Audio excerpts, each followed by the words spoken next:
هەروەکو پێشبینی کرابوو لە دوونەوە ناسەقامگیرێک لە ڕەوشکە شوهەوای هەرێمی کوردستان بەرچاو کرا ئەمیش کە خۆی دەبینیەوە لە شەپۆلێکی بارانبارین هەروەها بەفربارینیش لە ناوچە شاخاویەکان لە شەوی ڕابردووەوە ئەم ناسەقامگیریە بەردەوامی هەیە تاوەکو ئێستاش پێشبینیش دەکرێت ئەم بارانبارینە تا ئێوارە ئیمڕۆ بەردەوامی هەبێت لە ناوچەکانی هەرێمی کوردستان بۆ بەیانی ڕەوشەکە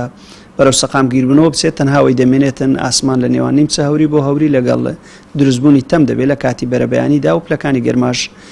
بە تایبەتی لە شەودا لە ڕوو لە نزمبوونەوە دەبێتن. زۆرترین ڕێژەی بارانبارین کەوا لەگەڵ هاتنی ئەم شەپۆڵە لە سنووری پارێزگای دهۆک باریکەوە لە سنتەری شاری دهۆک 16 میلیمەتر بوو، هەروەها بەفربانیش لە بەشی زۆری ناوچە شاخاویەکان تۆمار کرا. زۆرترین ڕێژەش لە سنووری ناحیە حاجی ئۆمەران کە 15 سانتیمەتر بەفرباریوە.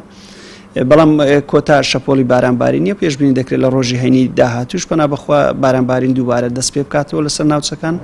سەبارەت بە ڕێژەی بارانبارین بە بەراورد بە پارساڵ بە شێوەیەکی گشتی دەتوانین بڵێن لە 150 ئەم ساڵ بارانبارین لە پارساڵ کەمتر باریوە کە ئەمەش سەرڕای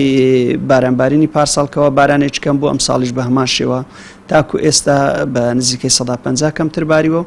بەڵام سەبارەت بە ئەگەرەکانی وشکە ساڵی تاکو ئێستاش زووە باز لە وشکە ساڵی بکرێت لە بەرەوەی ئێمە لە وەرزی بارانبارین داین و پێشبینیش دەکرێتن لە مانگە